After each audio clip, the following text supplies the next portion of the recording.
Welcome to Deck Tech. I'm Aaron Decker, and today we're doing a guide for Reginald, DPS style. Reginald is the starting healer, but is much better known for the damage dealing potential that he has available to him. Before we get too much into it, I really like to thank those that helped me get to 1,000 subscribers. That means I am now set up in YouTube that I can now accept tips. There's a little heart symbol underneath the screen here and above the comments that allows you to, tip your waiters, so to speak. There's been a few people that have done that already. I'd like to thank them very much because that all goes really far into making, kind of justifying me spending extra time doing these guides and trying to present all this content to you. So if you'd like to see more of this content, like encourage more of it, please do so by either tipping or by giving just compliments and feedback in general. Both of those help me a lot in staying motivated and helping create and shape the content in the future. But back to Reggie. Reggie claim to damage is going to be this mechanic called Bless. Bless says for every charge Bless you have, deal 1 more damage. We're going to find ways to use and abuse that as much as possible. For his talent tree, left side here is going to be all of the Bless-centric, damage-centric ones. Divine Retribution, we're actually going to cut this early on. Not really too much to talk about here. You get hit, you gain Bless. It's a lot of Bless charges overall, but usually you don't want the fight to go long enough, and Reginald, we're not going to have him in a position that he's going to get hit very often, especially since this does not trigger if you fully block an attack. You have to actually take damage. So that's really the biggest reason why we don't use it. It's slow, it costs 1 energy, and we can't guarantee or force it to happen. Next up, we got Chastise. Chastise says play a holy spell, you gain a free Holy Smite, and you'll see that Holy Smite is one of our linchpin cards. This does everything that we want it to. So free smites are best smites. Holy Crusader, easily the most bestest, brokenest card. Yes, I'm being a little silly here. Of Reginald. I've made whole videos about how powerful and broken this card is. It has seen like 3 or 4 different iterations on how it works. It used to be it lasted the entire time. It used to do a lot more. It turns out it's still good at only 4 hits. It says the next time 4 times we cast a holy spell, do AoE damage, AoE Sanctify, which is a really big deal, and gain Bless, which is a super big deal. So it's we're really just trying to stack up Bless on ourselves, and Holy Crusader does that very well. And last but not least, Reverberation. You're not going to see this other than really the last couple fights of the game. It says when you play a holy spell, your most expensive holy spell costs 3 less. It only happens twice, so this basically says gain 6 free energy. We're really not going to change our game plan much to facilitate this happening. I'll talk about that when we get to the Act 4 decks. But really, the make and break it card here is Holy Crusader. Once you get this, your game plan kind of changes a little, and you'll notice life gets pretty easy as the damage dealer with this in hand. Right. So enough of that. Let's get to the deck. Of the starting deck, first off, things we got rid of. Foresights, they do nothing. Healing Rain, we're not a healer, and that's kind of weak these days. Barriers and heals, those heal. We're not here to heal, we're here to deal damage. So the only things we really keep are the Divine Grace, which is a starting card, the Flashes, and the Smites. No need to upgrade the Smites. They're pretty good baseline.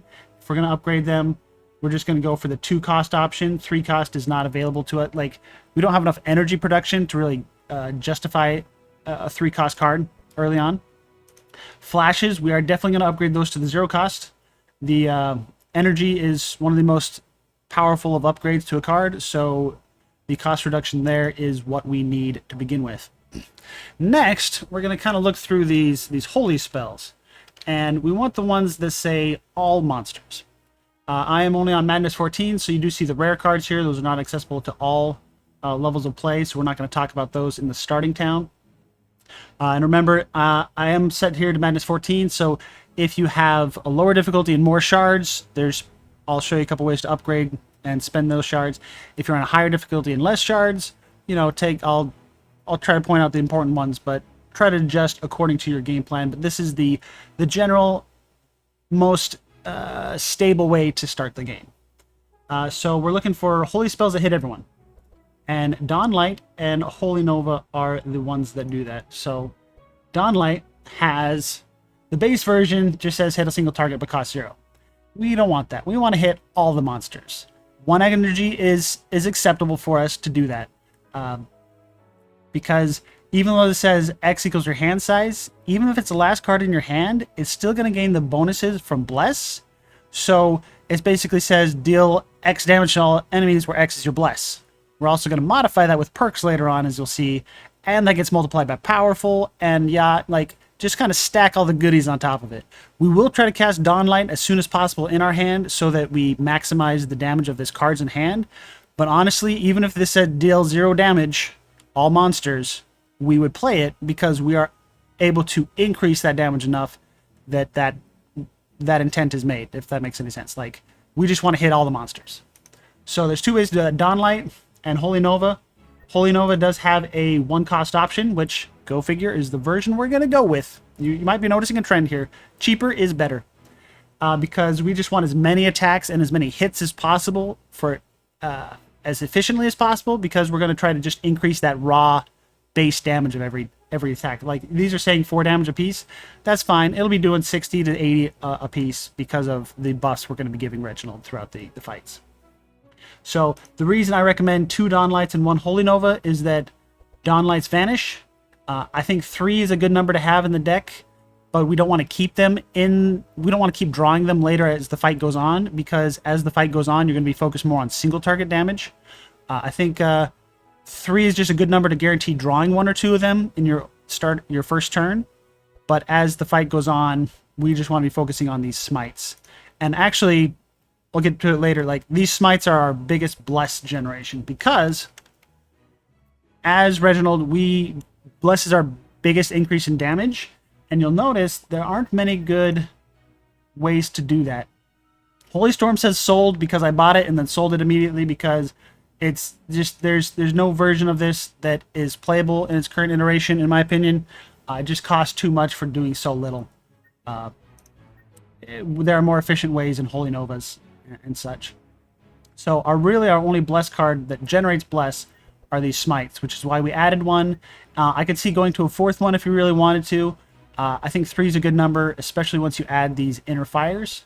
So another thing we talk about with damage calculation is the best way to increase our damage is powerful, and the best card for a DPS, like we could have Otis or whatever your support or healer is pick up a divine power and give it to Reginald, or other characters on your team can give Bless to Reginald, but Bless and powerful to Reginald.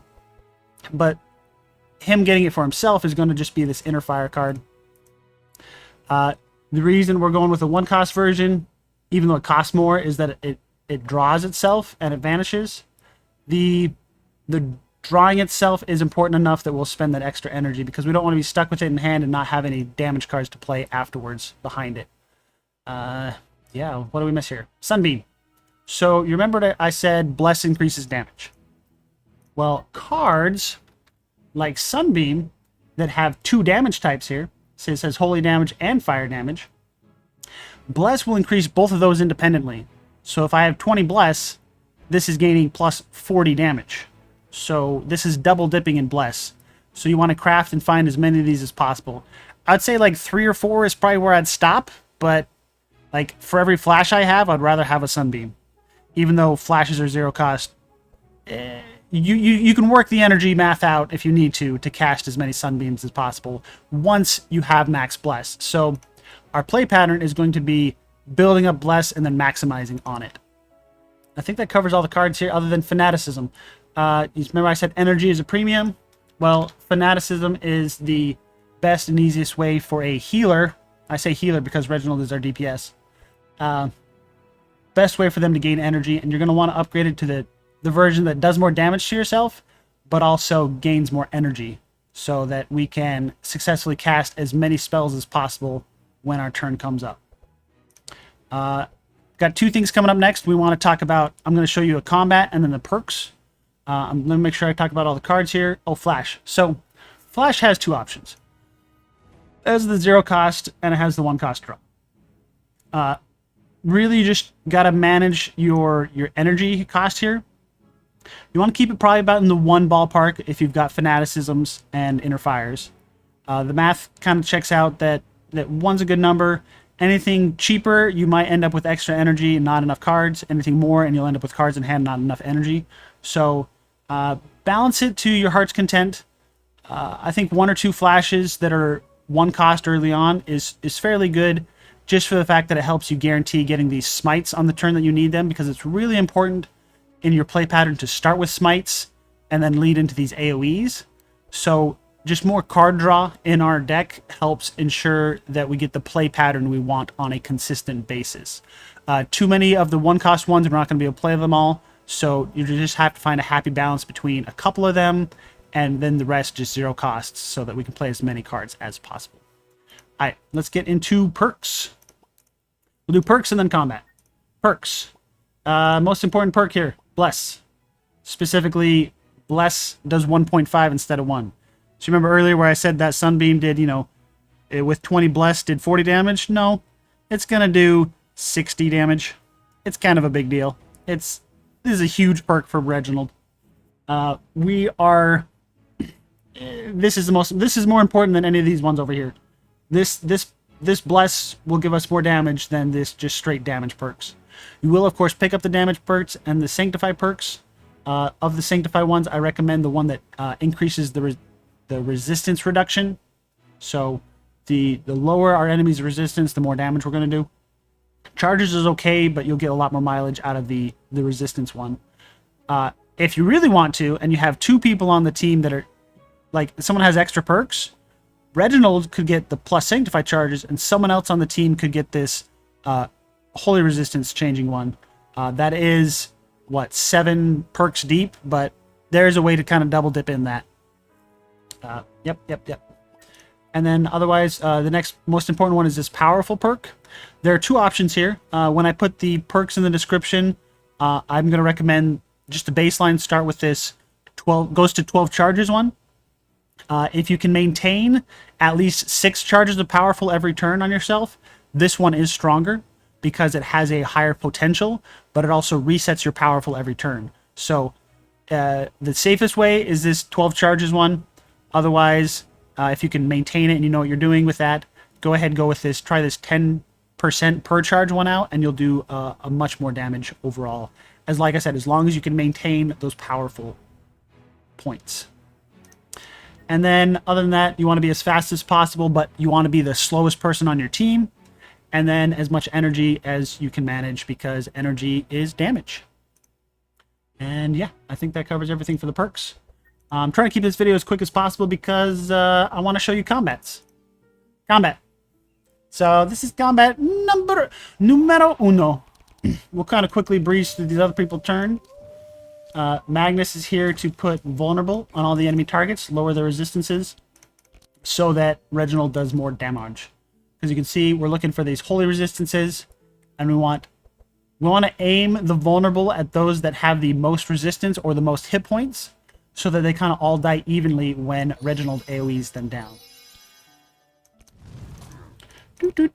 Skipping a couple cards for these other players because we're really only here for Reginald. His turn is coming up soon. Yep, we can just skip that. We don't need it. We don't need protection because, so on Reginald's turn, in the early game when you have this fanaticism, there's a really important thing you got to do. Because fanaticism here is affected by bless. So it'll hurt you more the more bless you have. It is affected by powerful. So it'll hurt you more the more powerful you have. So you have to manage it. You want to use it when you're not going to cap out on energy, but you want to use it before you buff yourself. So hurt yourself before you buff yourself is my mantra. So now I've done that, I'm going to use these inner fires to draw and gain powerful. You want to get as much powerful as possible, and I want as many options as possible. So I have enough energy to cast everything. I'm just going to start with smites, because smites do bless. I've ran out of smites. Now I'm going to go back to card draw again with the flashes. Found another smite. I'm going to cast that. And now that I've done all the bless I have, I'm up to 6 bless.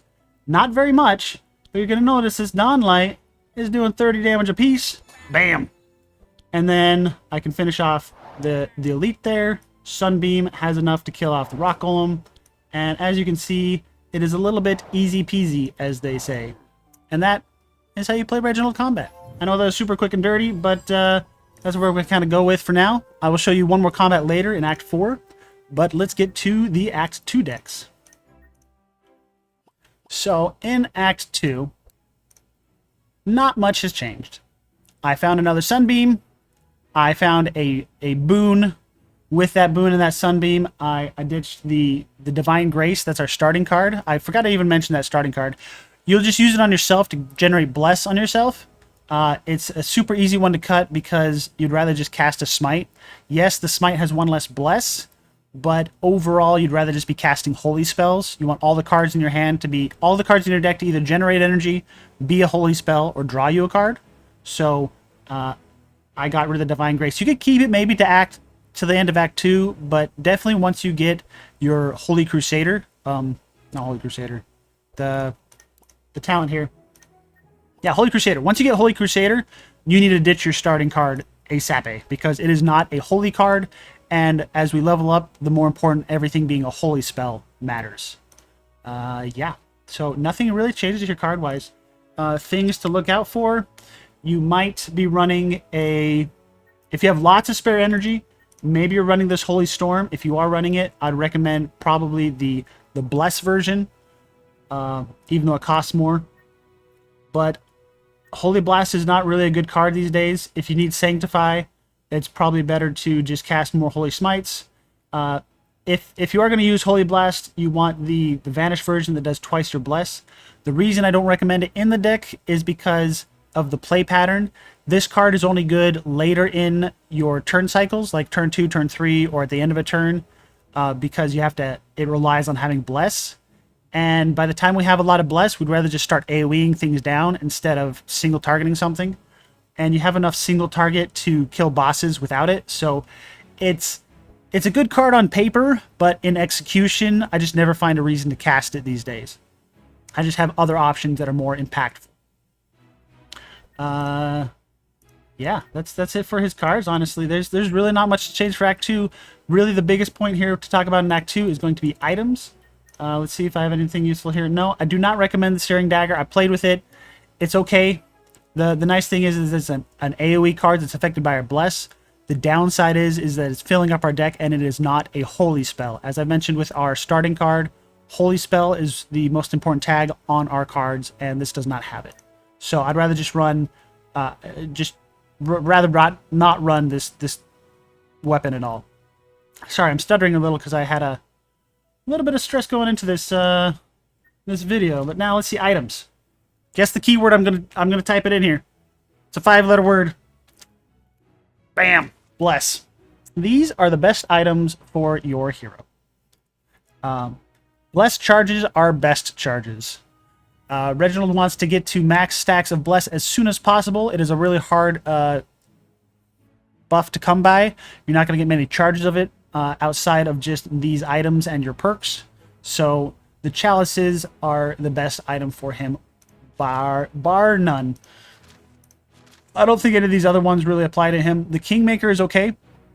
I like the Kingmaker, but I recommend a powerful ring higher than this. And I'll show you that here in a second. That's the Lava Crystal from the boss. And then we're not healing people, so that doesn't matter. So it's really just the only Bless option is these chalices. For the ring, the cards, I actually remember for armor, early on, you want to grab these gloves and gauntlets that give powerful on your starting turn. And eventually at the Hydra boss, you're going to pick up these Titan gauntlets that say every turn gain powerful.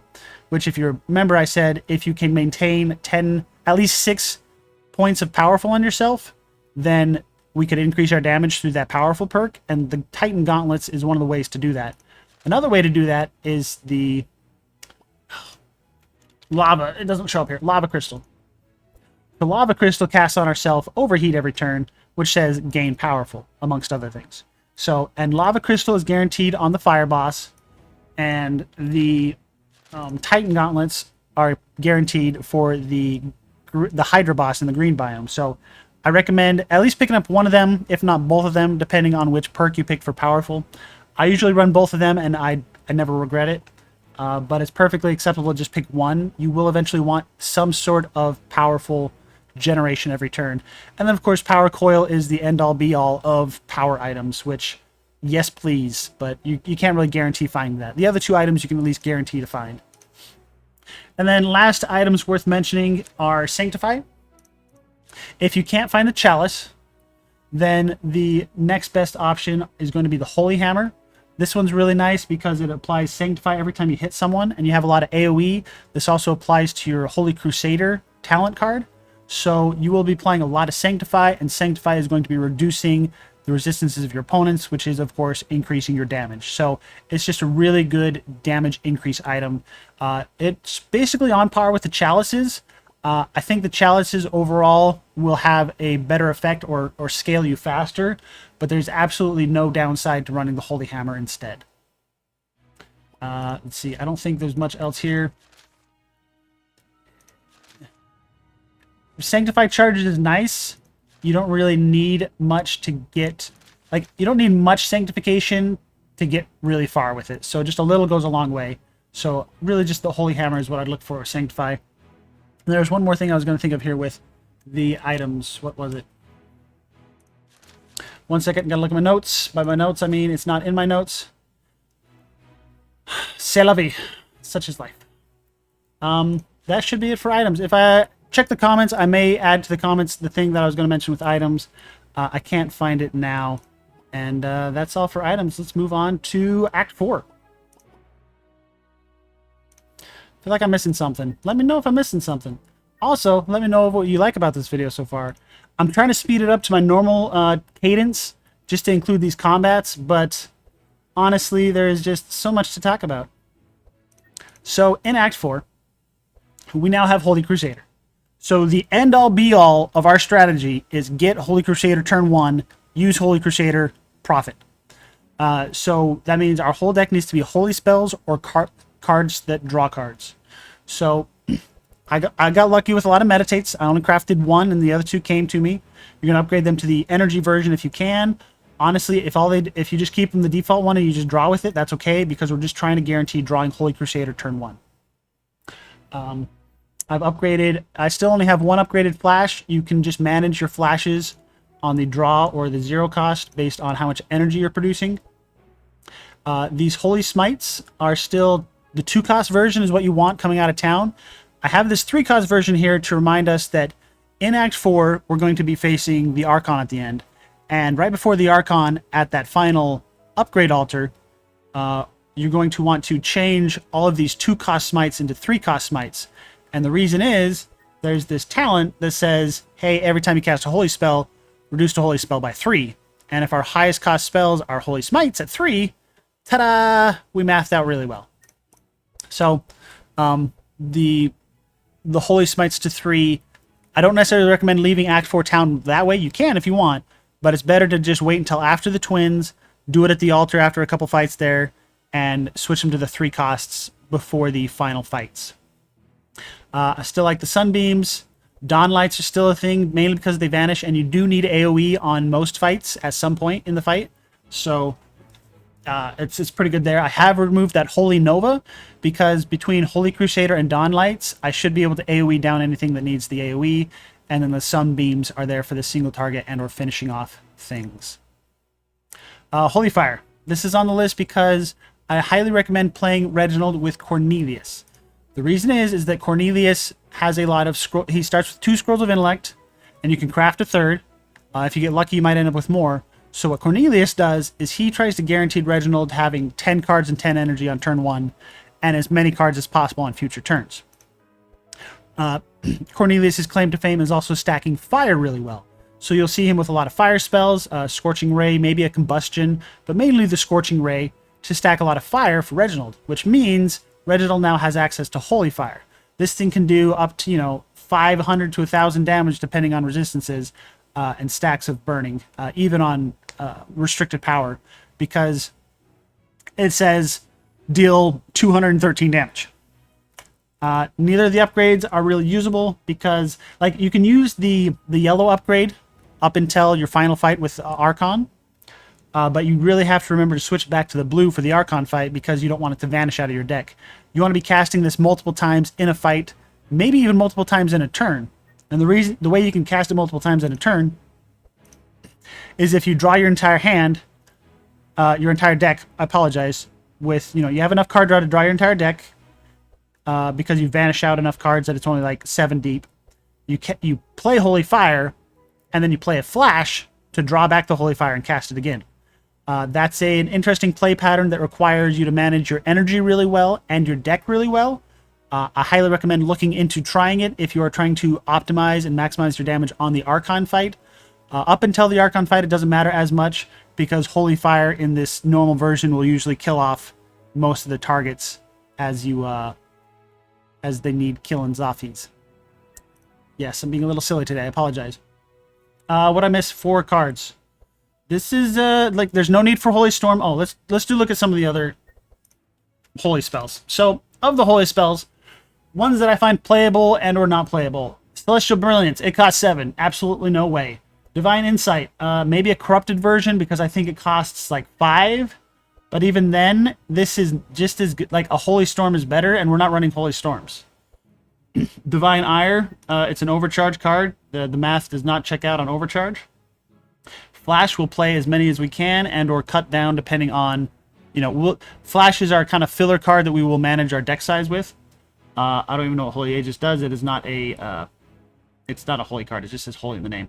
Holy Blast, this is good for stacking Sanctify, but like I said, there are just better options. Like by the time you want to play this card, there are more important things to do. I wouldn't mind a Holy Blast for the Archon fight just to reset the Sanctify stacks. But you should be able to get to max Sanctify stacks with the upgraded Holy Smite, because the 3-cost Smite says both Bless and Sanctify. So we're really just covered for the Archon fight on all our resources just with Holy Smites. Holy Fire, if you can manage running 2, go ahead.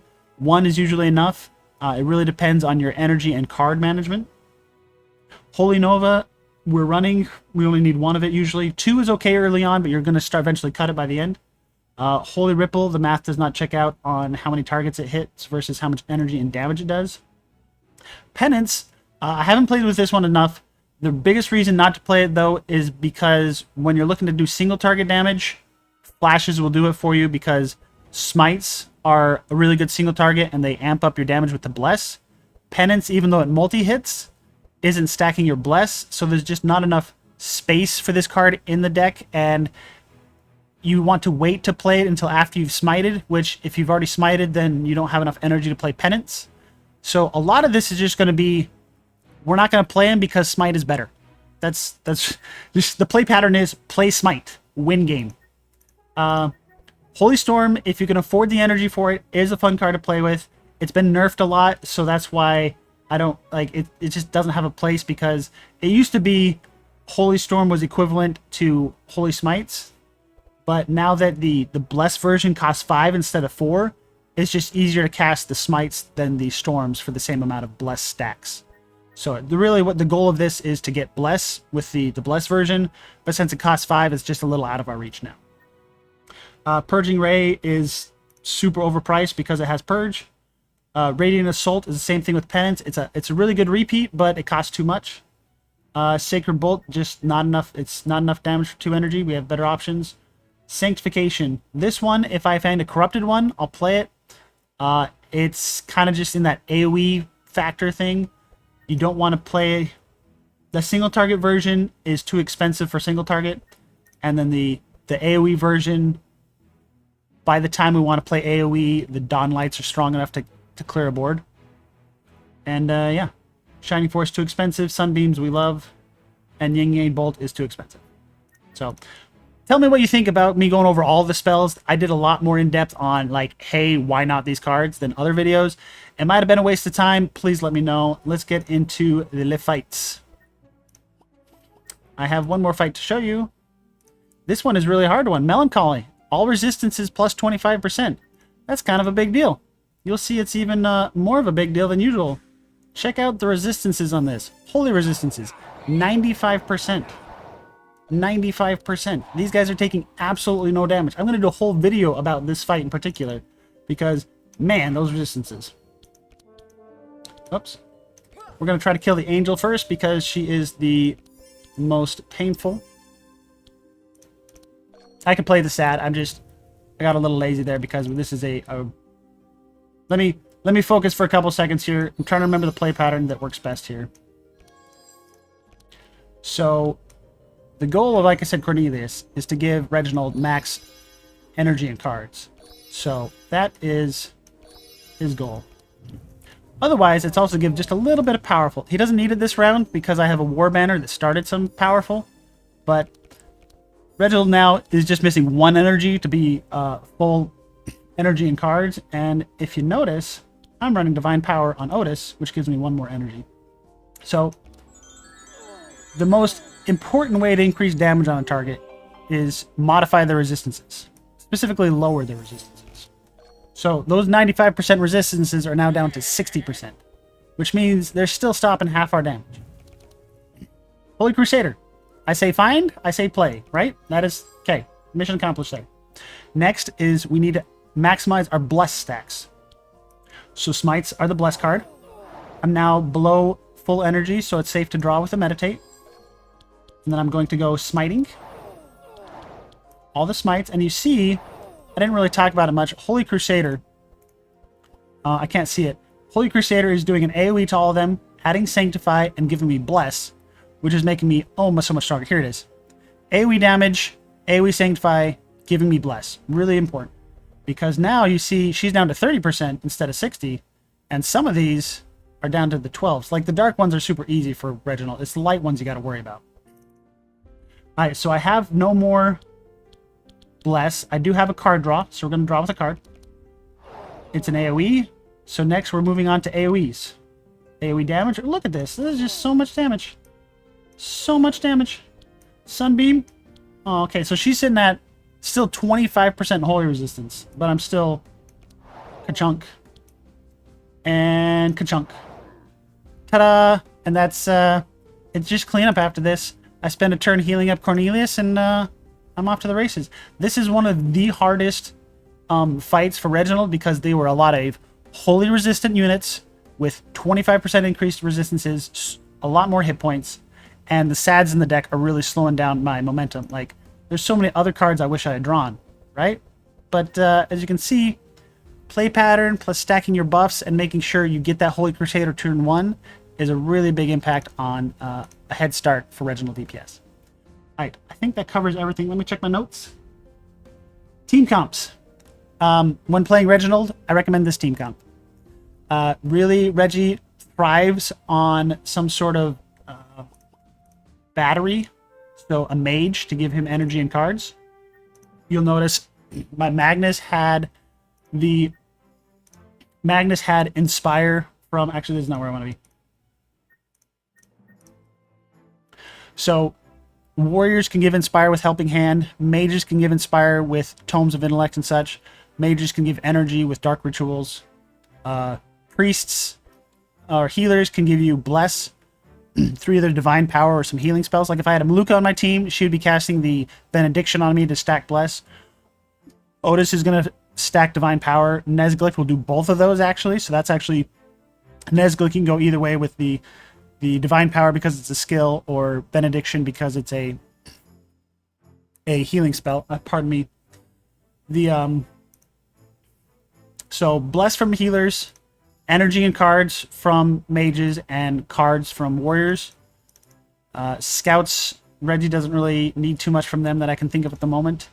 And yeah, this is the tried and true optimal, in my opinion, build for a Reginald team. Because the team's going a little slow, Otis is just a catch-all to, hey, make sure we stay alive. And Otis has options to Sanctuary in the late game, which is a really good way to stack Bless on Reginald. Maybe not as good early game or mid game as Nezglick would be to stacking Bless, but any of these healers will fit in nicely here. It's mainly just I have a battery, I have a healer, and I have a solid, fast tank to keep the team alive because it's a slower team. Alright, I think that's the final thing. You do not need to unlock Reginald. He is a starting character. Really, you just need to unlock a healer to replace him. Otis is one of the first ones you can unlock and is super strong. So both of these two characters you can unlock in the starting zone and have the super easy quests if you just have to fight a boss to unlock them. So yeah. If you have any comments, please let me know. If you like what you see, please tip your waiters and or like I said, comments or feedback. anything to help me stay motivated and help shape future videos. I will catch you later. Peace.